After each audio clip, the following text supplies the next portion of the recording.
Welcome to Trinity University's T-Learn tutorials. In this video, you will learn how to make a course self-enrollable. Let's get started. After logging into T-Learn, step 1 is to click on the course you'd like to edit.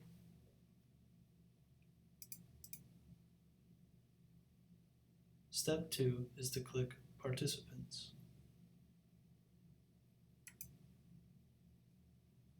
Step 3 is to click on the gear icon.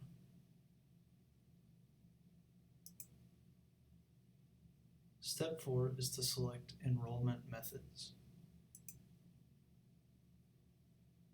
Step 5 is to view the Add Method drop-down list and select Self-Enrollment.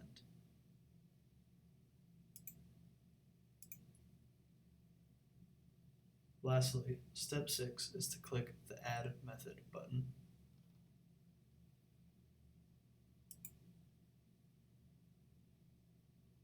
After following these instructions, you should now be able to make a course self-enrollable.